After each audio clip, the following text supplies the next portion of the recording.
Bapak-bapak sekalian dan Ibu Susan, saya minta izin untuk memulai paparan saya pada malam hari ini. Ini buku yang sudah terbit tahun 81. Jadi buku ini sudah hampir 40 sekian tahun ya. Tapi dalam beberapa kasus yang saya hadapi di lapangan, saya merasa bahwa buku ini harus dikeluarkan lagi ya, disajikan ulang lagi ya. Jadi sangat sekarang ya, sangat banyak sekali masalah-masalah yang timbul karena gaya kepemimpinan kita yang nggak klop ya, yang nggak pas, yang nggak tepat kita terapkan di dunia kerja maupun di dunia pendidikan maupun juga di dunia orang tua. Buku manajer 1 menit ini sudah diamplifikasi, jadi bukan hanya sekedar dalam bidang manajemen, tapi juga di dalam bidang orang tua, parenting, juga dalam bidang pendidikan, guru ya. 1 minute teacher, ada 1 minute parent bukunya. Nah, sedikit mengenai identitas bukunya. Penulis bukunya adalah Kenneth Blanchard dan Spencer Johnson. Topik utamanya leadership dan manajemen waktu. Intisari dari buku ini adalah cara mengelola orang dengan efektif, dengan dampak besar, dalam waktu singkat. Dan buku ini merupakan bestseller global, terjual 15 juta kopi, diterjemahkan dalam 47 bahasa dalam 10 tahun pertama. Dan 3 tahun berturut-turut di daftar New York Times bestseller itu menempati posisi pertama. Jadi ini buku menempati posisi pertama itu dari tahun terbitnya 81, 82, 83, 84. Dan sampai 85 itu masih masuk dalam New York Times bestseller. Dan sudah diakui sebagai salah satu buku manajemen paling sukses dan merupakan bacaan wajib bagi manajer pemula. Karena apa? Efektivitas metodenya langsung terasa. Nah, premis utama yang disajikan dalam buku itu adalah merupakan konflik. Ya, konflik antara dua gaya manajemen. Gaya manajemen yang pertama itu adalah yang people focus. Jadi betul-betul berorientasi pada bawahan. Ya, dia berusaha untuk membuat senang bawahan, hubungan dengan bawahan bagus, ya, atasan dengan aktif mendengarkan, mengembangkan budaya organisasi yang empowering dan suportif, dan berfokus pada pertumbuhan karyawan dan pengembangan karyawan. Sementara di sudut yang lain, itu ada gaya manajer yang task fokus, yang dia kadang-kadang nggak peduli dengan anak buahnya. Yang paling penting tugas terlaksana, tugas tercapai. Ya, manajer-manajer di sebelah kanan ini itu adalah orang-orang yang sangat memprioritaskan sasaran. Pokoknya nggak mau tahu gimana caranya sasaran mesti tercapai. Dia biasanya juga men-setting ekspektasi yang sangat jelas. Saya pengen A, B, C, D, E, F, G. Ya, biasanya orang-orang yang fokus pada pekerjaan itu adalah efisien orangnya dan culture-nya itu sangat sangat sangat jelas ya, sangat sangat transparan, sangat sangat jelas, sangat transparan. Hasilnya adalah produktivitas dan keakuratan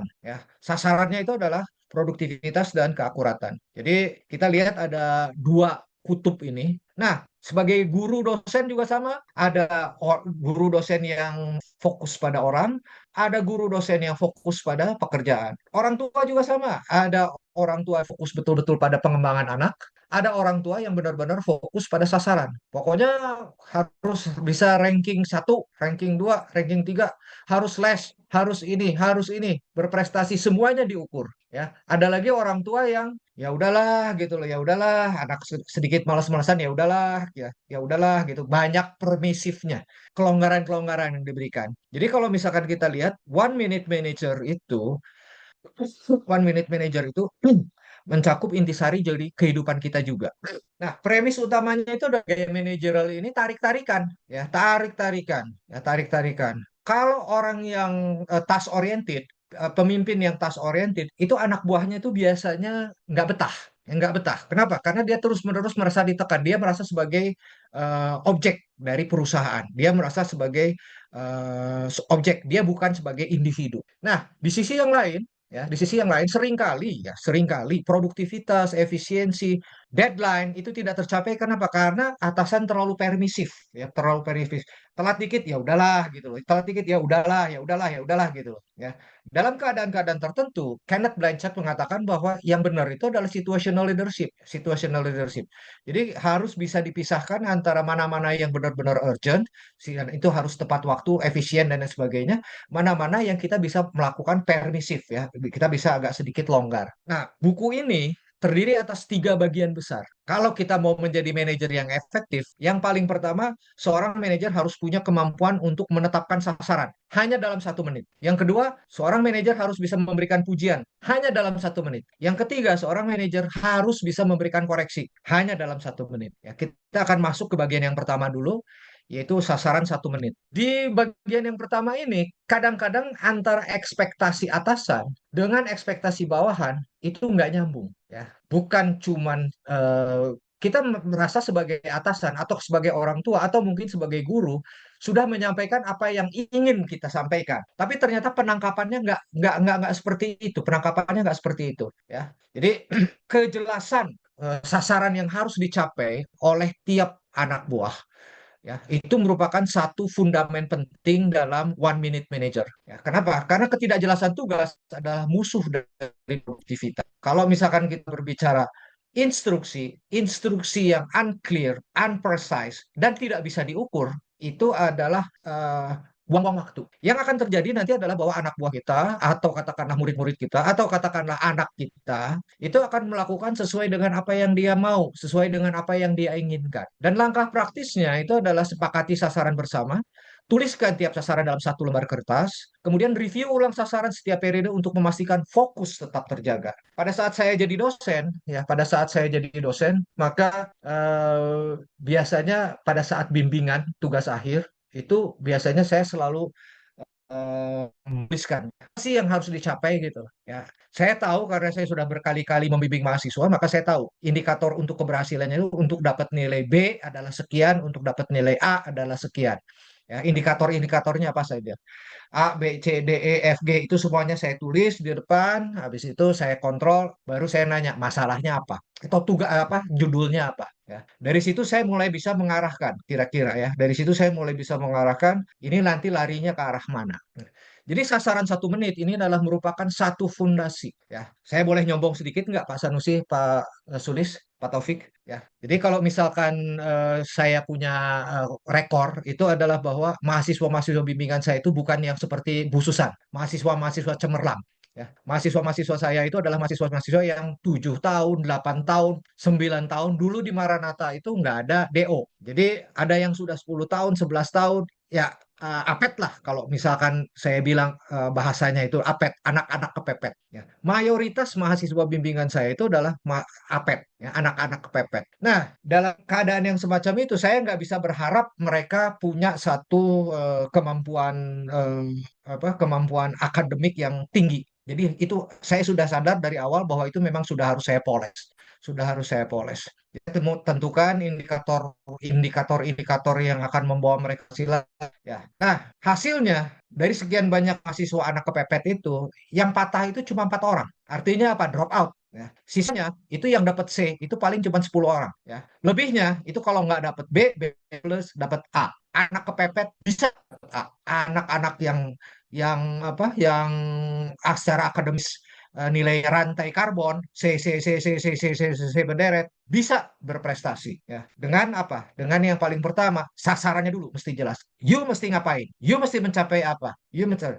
Kemudian yang kedua, ya, honor pembimbing waktu itu dibayar hanya setelah dia sidang. Jadi saya harus menjaga gimana caranya agar mahasiswa ini nggak patah. Ya, kalau misalkan sampai mahasiswa honor saya hilang, saya nggak dibayar. Makanya yang terjadi, saya harus menetapkan indikator-indikator, ya, indikator-indikator timeline, ya, timeline. Tanggal sekian kamu harus begini, tanggal sekian kamu harus begini, tanggal sekian kamu harus mencapai ini, dan lain sebagainya. Dan itu semuanya saya setting di awal. Ya, saya punya satu goal, sasaran 1 menit. Tidak tercapai, nggak masalah. Yang paling penting saya punya satu standar, saya punya satu tolok ukur. Ya. Dan timeline ini juga saya sesuaikan, bukan timelinenya Bu Susan, ya, timelinenya Bu Susan yang canggih, tapi timelinenya untuk timeline yang kira-kira katakanlah kalau katakanlah mahasiswa-mahasiswa yang berprestasi ini kan sebulan, maka saya bikin ini 2,5 bulan, ya 2,5 bulan atau katakanlah 3 bulan. Tapi dalam 3 bulan itu harus ada progres. Kemudian yang kedua itu adalah pujian 1 menit. Ya, pujian 1 menit ini merupakan kalau misalkan anak buah kita atau bawahan kita itu bisa mencapai sasarannya, maka langsung sesegera mungkin saya harus bisa memuji ya. Saya berikan pujian sesegera mungkin ya. apa yang harus dipuji itu adalah spesifik apa yang mereka lakukan dengan benar. Jadi kalau mereka sudah melakukan bikin tugas akhir itu dengan benar dan mereka sudah menepati jadwal waktunya, saya puji mereka ya. Dan saya merasa senang atas momen tersebut. Nggak susah untuk merasa senang kalau misalnya mahasiswa saya bisa mencapai target sesuai dengan waktunya. Dalam hati saya, wah honor saya bisa tepat waktu ya. Jadi nggak susah mengungkapkan perasaan senang atas momen tersebut. Nah, jadi saya ingin mengungkit kata Dale Carnegie, orang itu mencapai potensi penuh dengan pujian, bukan dengan celaan. Jadi pada saat mereka sudah bisa mencapai target, langsung saya berikan pujian. Jadi kalau step satu tadi, goal setting, itu adalah manajer-manajer yang karakteristiknya itu adalah task oriented, maka langkah dua ini menurut Kenneth Blanchard itu adalah ciri khas dari manajer-manajer yang people oriented. Jadi Kenneth Blanchard menggabungkan dua gaya kepemimpinan tersebut antara task oriented dengan people oriented. Nah, gimana kalau targetnya tidak tercapai? Di sini bagian yang paling berat dari seorang manajer, dari seorang pemimpin. Ya, jadi kalau misalkan katakanlah target tidak tercapai, maka kita harus segera melakukan koreksi. Langsung kita melakukan koreksi. Kalau kita diamkan begitu saja, maka yang jelas akan terjadi adalah target tidak tercapai atau sasaran tidak tercapai. Itu sudah pasti. Kalau kita diamkan begitu saja. Nah, misalnya dalam kasus saya, itu katakanlah mahasiswa itu tidak nyetor pekerjaannya pada saat waktu yang sudah ditentukan. Maka apa yang harus saya lakukan? Saya panggil dia. Kemana aja kamu? Ya, kemana aja kamu? Ya, kesulitannya ada di mana? Ya, kesulitannya ada di mana? Apa yang itu langkahnya harus bagaimana? Itu harus segera dilakukan. Dan cara ini itu harus dilakukan sesegera mungkin. Jangan dibiarkan berlarut-larut. Jadi kalau misalkan anak buah sudah melakukan kesalahan, segera panggil, ya, kita lakukan pertemuan secara privat, jelaskan dampak kesalahan atas hasil kerja organisasi. Maka saya jelaskan, kalau misalkan kamu terlambat, maka yang akan terjadi, maka kamu bisa terlambat wisuda. Kalau misalkan kamu terlambat wisuda, maka yang terjadi kamu harus bayar uang kuliah tambahan dan bla bla bla bla bla bla bla bla bla. Ya. Nah, tapi cara menyampaikannya sekarang ini yang terpenting. Cara menyampaikannya adalah pujian, teguran, pujian. Pujian itu artinya apa? Kita harus mencari sesuatu untuk dipuji dulu. Habis itu di tengahnya kesalahan dia, baru kita tutup dengan pujian lagi. Dan pertemuan ini harus dilakukan secara privat, secara empat mata saja. Jangan pernah sekali-sekali untuk menegur di depan umum. Tidak boleh. Jangan sekali-sekali. Biasanya kita impulsif kita melakukan sesuatu, terjadi kesalahan, habis itu kita tegur langsung. Nah, alur kerja manajer 1 menit itu adalah yang paling pertama kita start dengan 1 menit, sasaran 1 menit. Ya, jadi kita bikin sasaran itu dalam satu sheet dan kita baca dalam 1 menit. Kalau misalkan sasaran itu tercapai, kita menang. Langsung kita melakukan pujian. Ya, kita melakukan pujian. Setelah sukses, ya, kita langsung berjalan dengan kesuksesan. Anak buah atau bawahan kita itu percaya diri, kita bisa set sasaran baru. Ya, kita bisa kasih tugas yang berikutnya. Ya. Gimana kalau tidak tercapai? Kalau kita tercapai, kita kalah. Sebagai seorang manajer kita kalah. Ya. Mungkin ada dua hal yang bisa terjadi. Yang paling pertama itu sasarannya terlalu berat. Ya, sasarannya terlalu berat. Jadi kita review lagi seseorangnya. Apakah betul ini sasarannya terlalu berat? Atau sebetulnya dia mampu, tapi tidak dia lakukan. Nah, di sini kita harus koreksi. Ya, kita harus koreksi. Ya. Jadi kita koreksi perilakunya, ya, kita lakukan itu segera, sangat spesifik, ya, kita katakan pada orang tersebut apa yang salah, ya, bagaimana perasaan kita, kemudian kita semangati, ya, semangati orang tersebut, habis itu jabat tangan, kembali ke start awal. Ini adalah kerangka kinerja dari alur kerja manajer 1 menit, 1 minute management, ya, 1 minute manager. Sekarang dalam konteks pengembangan usaha, kompetensi utama saya itu ada di pengembangan usaha. Ya, jadi bagaimana kita mempunyai satu usaha yang basisnya solid, ya, solid, nggak gampang goyah. Prasyarat pertama kita punya respon atas tuntutan lingkungan itu benar, ya. Jadi tuntutan lingkungan seperti apa kita bisa memberikan kepada pasar apa yang diminta itu secara benar, ya. Jadi itu prasyarat pertama untuk kesuksesan usaha. Ya, jadi pengembangan usaha itu berawal dari kesesuaian produk dan pasar. Kita ngasih apa yang dibutuhkan oleh pasar. Pasar minta A, kita kasih A. Ya, pasar minta B, kita kasih B. Persis seperti apa yang diminta oleh pasar. Oke, itu prasyarat pertama. Nah, kalau misalkan kita sudah bisa punya prasyarat yang pertama ini sudah terpenuhi, maka kita kembangkan ke bagian yang kedua, yaitu struktur dan proses bisnis. Ya, struktur dan proses bisnis. Bagaimana sebuah usaha, strukturnya harus seperti apa, proses bisnisnya harus bagaimana, agar supaya respon atas tuntutan lingkungan ini bisa terpenuhi dengan flawless, tanpa cacat. Ya. Jadi kita mengembangkan satu struktur dan kita mengembangkan satu proses bisnis sedemikian rupa sehingga tuntutan lingkungan atau tuntutan pelanggan itu bisa kita penuhi 100% tanpa cacat. Yang ketiga, itu adalah bahwa sekarang kita harus isi struktur dan proses bisnis ini dengan SDM-SDM yang menurut kita benar. Jadi seorang wirausaha itu punya tiga pekerjaan. Yang paling pertama memastikan apakah produk yang ditawarkan sesuai dengan permintaan pasar, apakah sistem yang dikembangkan sudah merupakan sistem yang terbaik, dan yang ketiga itu apakah SDM itu menjalankan sistem tersebut setiap saat atau tidak. Oke? Jadi tiga pekerjaan utama dalam konteks pengembangan usaha. Nah, yang sering kali terjadi, ya, kita sudah tahu produk yang terbaik, yang sesuai dengan pasar. Kita sudah tahu sistemnya mesti bagaimana.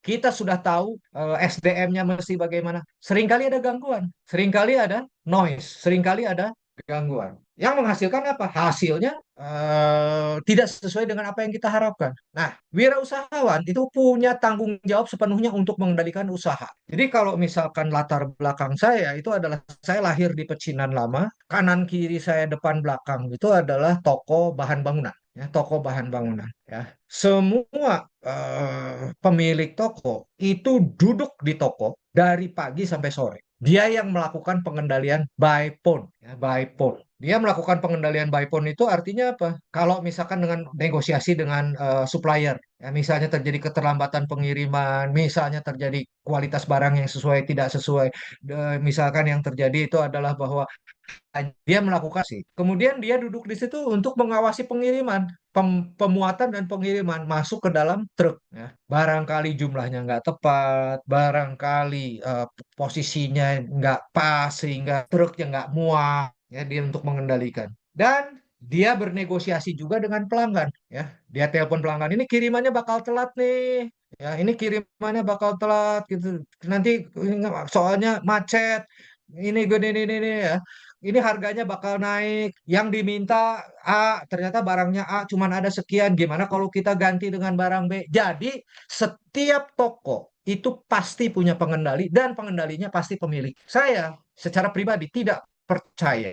Saya betul-betul tidak percaya bahwa ada satu bisnis yang bisa dilepas begitu saja. Karena apa? Karena standar operating procedure tanpa dikendalikan. Ya, kalau misalkan kita mau punya seperti itu, kita harus menjadi seorang investor, bukan menjadi seorang pebisnis. Seorang pebisnis mau atau tidak mau, itu harus mengendalikan, bertanggung jawab untuk mengendalikan usahanya. Ya, sudah kita kembangkan SOP, kita sudah bikin job description dan lain sebagainya, kita sudah bikin kontrak dan sebagainya. Oke, jalan ya, jalan, jalan. Habis itu kita nggak kita awasi. Saya bukan aliran manajerial seperti itu. Kan latar belakang saya tadi yang tumbuh dan besar di toko bahan bangunan. Dan itu juga yang harus dimiliki oleh seorang pengusaha. Dia ada dan dia untuk mengendalikan usahanya. Persoalannya adalah bahwa begitu usaha itu berkembang makin lama makin besar, maka kendalinya makin lama makin banyak. Apa yang harus dikendalikan itu makin banyak. Oleh karena itu, dia mulai mencoba untuk pengusaha itu harus mencoba untuk mempercayakan kepada anak buah, ya, trust anak buah. Mulai mencoba untuk memberikan kepercayaan pada anak buah. Satu hari itu hanya 24 jam. 24 jam potong 8 jam 8 jam tidur, tinggal 16 jam. 16 jam potong keperluan pribadi katakanlah 3-4 jam, ya. Kita cuma punya waktu kerja kurang lebih sekitar ya 8 sampai dengan 10 jam per hari. Itu pun kita udah sendirian. Apa yang bisa dihasilkan oleh orang sendirian ya nggak banyak, ya. Tapi kalau misalkan itu kita mulai membentuk suatu organisasi, baru itu mulai bisa berjalan. Nah, kalau organisasi itu sudah mulai berkembang, maka yang harus kita lakukan adalah kita mulai membuat satu prioritas. Ya, kita membuat satu prioritas. Kita harus sudah mulai mengukur berapa nilai tambah satu pekerjaan, ya, satu job nilai tambah satu job ya, apakah tinggi apakah rendah ya, kita sudah harus mulai membedakan juga tenaga kerja yang ada di pasarannya itu tinggi atau rendah. Saya bisa memberikan contoh barangkali sekarang eh, bisnis batik saya ya, bisnis batik saya yang memberikan nilai tambah tinggi itu siapa? Itu adalah tukang cutting dan tukang jahit. Tukang cutting itu yang motong kain, tukang jahit itu yang ngejahitnya. Mereka berdua ini ya, cutting dan jahit itu punya nilai tambah yang tertinggi. Ibaratnya apa? Usaha saya nggak akan bisa jalan kalau mereka nggak ada. Kalau mereka keluar atau mereka sakit atau mereka dan sebagainya, anyway lah ya, bisnis saya pasti mati. Pada saat saya bikin ayam goreng, nilai tambah tertinggi ada di mana? Nilai tambah tertinggi ada di koki. Ya, nilai tambah tertinggi ada di koki. Oleh karena itu, itulah yang harus saya jaga. Di bagian yang nilai tambahnya tinggi, mau nggak mau, kita harus melakukan satu pengembangan. Untuk yang nilai tambahnya rendah, ya, ketersediaan pasar di tenaga kerja yang juga rendah, kita harus eliminasi. Untuk yang nilai tambahnya tinggi, ya, tapi ketersediaan di pasar tenaga kerjanya juga tinggi, ngapain kita bayar mahal-mahal? Otomatisasi itu yang harus kita lakukan. Jadi kita sudah mulai beralih katakanlah ke AI. Dan kalau misalkan nilai tambahnya rendah, ketersediaan di pasar tenaga kerjanya tinggi, ya ngapain kita sewa jadi karyawan, kita outsourcing aja. Ya, banyak sekarang pekerjaan-pekerjaan yang sudah bisa di outsource daripada kita pusing mikirin karyawan satu persatu, mungkin kita perlu outsource aja. Nah, di bagian yang nilai tambahnya tinggi dan ketersediaan di pasar tenaga kerjanya juga rendah, maka ini kita perlu mengelola golden people nih. Bukan cuma one minute management yang penting, tapi juga kejelasan penugasan. Ingat ini untuk orang-orang yang benar-benar jadi golden boy-nya kita, golden people-nya kita. Tanpa dia bisnis kita mati ya. Ini mengelola golden people. Yang paling pertama adalah bahwa orang-orang ini tugasnya harus jelas. Yang kedua, evaluasi pekerjaannya juga harus benar. Ya, bagaimana mereka dinilai? Nggak boleh secara emosional, itu harus terukur. Dan bagaimana mereka dinilai kinerjanya, itu juga harus benar. Sistem remunerasi itu yang penting. Bagaimana kita bisa membedakan antara karyawan-karyawan dengan kinerja tinggi dengan yang kinerja biasa-biasa aja. Ya, kalau sistem remunerasinya benar, ya orang yang kinerja biasa-biasa saja akan tertarik untuk masuk menjadi kinerja tinggi, ya, akan tertarik untuk bekerja dengan kinerja tinggi. Tapi kalau sistem remunerasinya nggak benar, orang yang kerjanya benar aja, orang yang kerjanya bagus aja, akan tertarik untuk ngapain saya bagus-bagus amat, saya kerja bagus-bagus amat, ya. Toh saya diberikan imbalan juga sama aja dengan orang yang kerja biasa-biasa aja, ya. Dan atau mereka akan berpikir, ngapain saya bertahan di organisasi ini? Di organisasi lain saya bisa dapat lebih baik kok, saya bisa dapat lebih banyak. Kita akan kehilangan golden people kita. Kemudian kita mengembangkan cara untuk meningkatkan rasio imbalan nilai tambah. Jadi gimana caranya orang-orang yang ada tadi punya nilai tambah tinggi bisa menghasilkan nilai tambah lebih tinggi lagi untuk perusahaan. Dan itu semuanya hanya bisa terjadi kalau misalkan kita melakukan rencana pengayaan atau enrichment dan perluasan enlargement pekerjaan. Ini jangan sembarangan dilakukan enrichment dan enlargement pekerjaan. Ya, mentang-mentang orang kinerjanya bagus, terus kita tambahin kerjaannya. Nih, kamu kerjanya bagus, tambahin kerjaannya. Nih, kerjaannya bagus, tambahin. Belum tentu tambahan pekerjaan itu dia mampu. Kita harus lihat dulu dia bakal mampu nggak kira-kira. Di titik itulah one minute management itu punya satu kelebihan. Jadi kita setting lagi goal sasaran baru, ya kita setting lagi target-target baru, ya habis itu kita lihat sampai di mana kemampuan dia. Yang jadi masalah adalah bahwa pasar itu bersifat dinamis, ya perubahan pasar menuntut perubahan struktur dan proses bisnis. Kalau misalkan pelanggan berubah atau lingkungan berubah, mau nggak mau struktur dan proses bisnis harus ikut berubah. Mau nggak mau SDM juga harus ikut berubah. SDM harus ngikutin struktur dan proses bisnis. Ya. Perubahan struktur dan proses bisnis ini menuntut juga perubahan kualifikasi SDM. Semua kendalinya itu berada di tangan wirausahawan. Jadi kita harus buat satu master plan. Satu master plan, ada sebuah perubahan lingkungan, perubahan struktur, perubahan proses bisnis. Ya, nanti kita bisa petakan. Manajer satu menit itu merupakan fondasi kemampuan kepemimpinan. Ya, yang harus diingat itu adalah bahwa sistem bersifat dinamis, selalu ada perubahan lingkungan. Yang harus ditekankan lagi melengkapi one minute manager itu adalah bahwa pengendalian tidak bisa diserahkan pada bawahan, ya.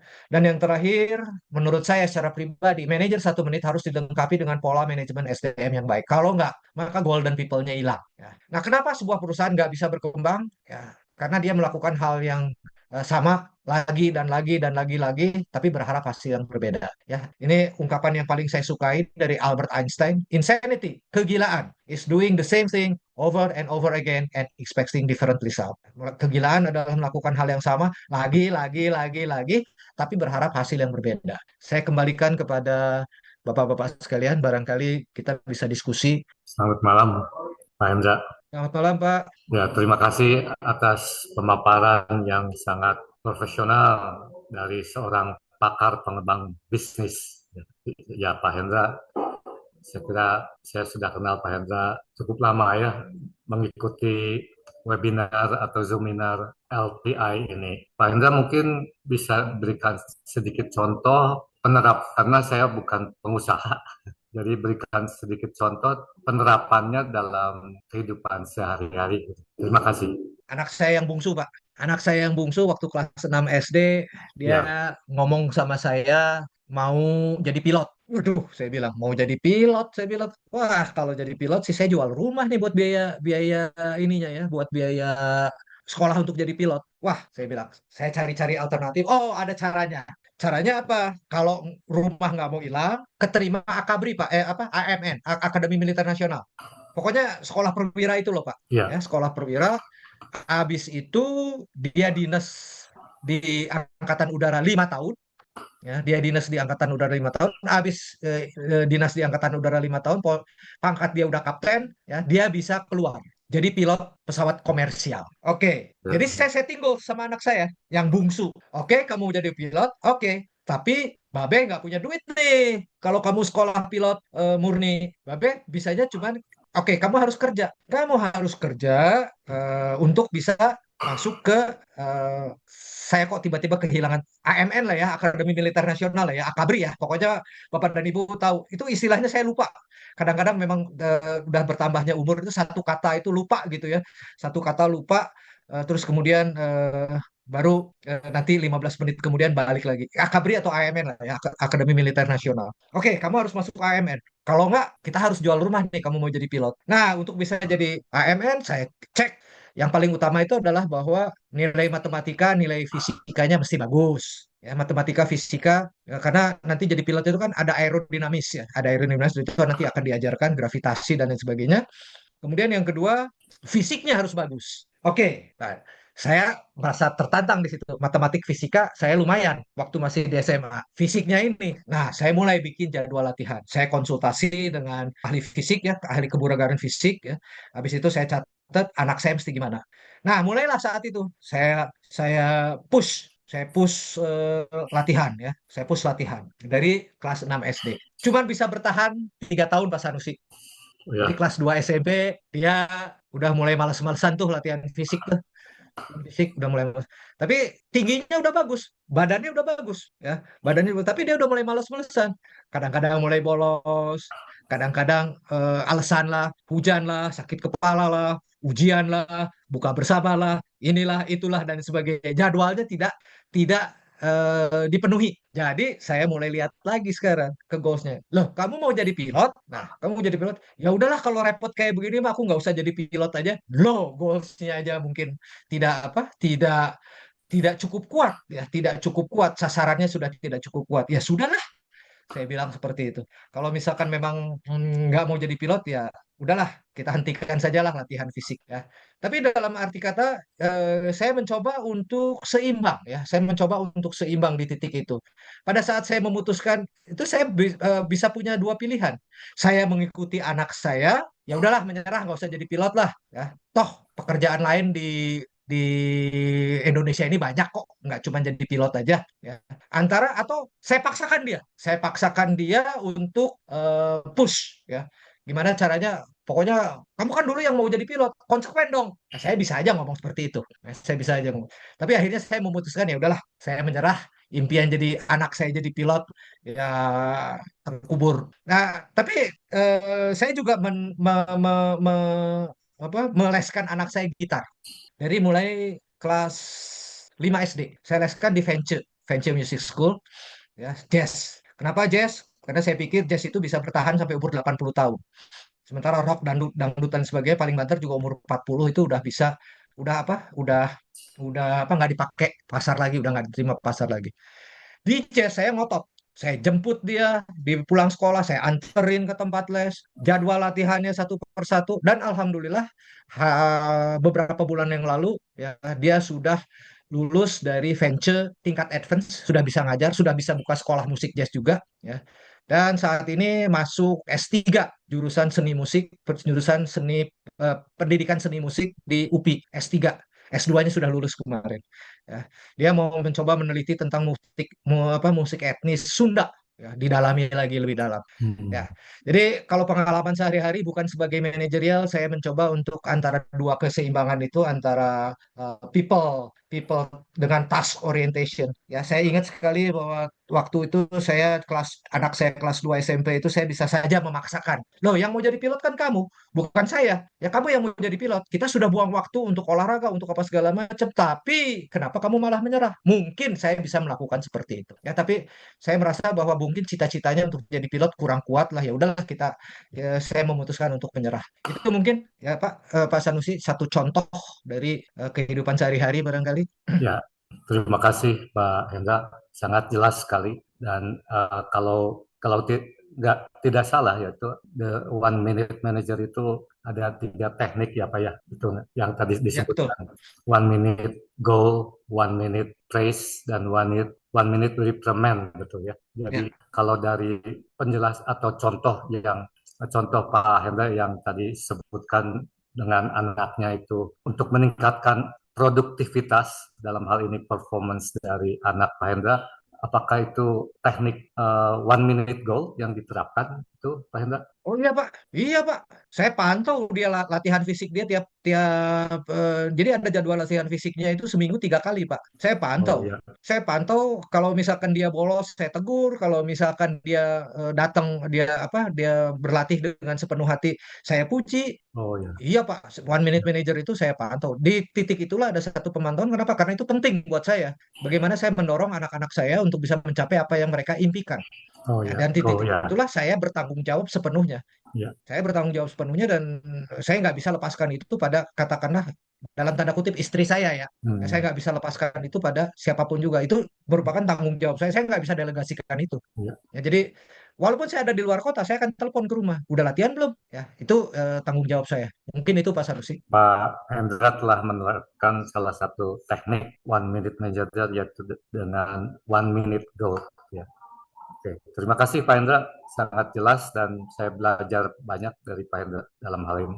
Tapi mungkin yang buat saya membanggakan itu adalah saya berhasil kalau boleh saya nyombong itu ya, anak-anak APET ya, anak-anak kepepet, banyak anak-anak kepepet di TI Maranatha itu karena dulu itu nggak ada sistem DO Pak. Jadi udah 12 tahun, 15 tahun kuliah itu nggak selesai-selesai ya. Di tangan pembimbing yang lain itu apa? Di tangan pembimbing yang lain itu gagal. Alhamdulillah di tangan saya karena waktu itu saya sempat baca One Minute Management itu nggak tahu Tuhan Tuhan memberikan saya kesempatan untuk baca itu. Alhamdulillah dan saya terapkan ya. Alhamdulillah banyak dan sampai sekarang mereka masih kontak saya. Anak-anak yang dalam tanda kutip itu kepepet itu ya. Itu yang justru membahagiakan saya. Wah, luar biasa. Ya, ya. Terima kasih Pak Hendra atas Terima kasih Pak pencerahannya. Sanusi. Ya, terima kasih. Baik, Bapak dan Ibu sekalian, terima kasih atas masukan yang diberikan dan kita akan ketemu lagi minggu depan ya di 1 jam bersama LTI dengan pembicara yang lebih hot daripada saya. Ya, kita tunggu nanti siapa pembicaranya sedang di approach dan saya mengucapkan selamat berpuasa bagi Bapak dan Ibu yang beragama Islam dan salam sehat dari Bandung untuk Bapak dan Ibu yang seluruh Bapak dan Ibu yang jadi pemirsa pada malam hari ini.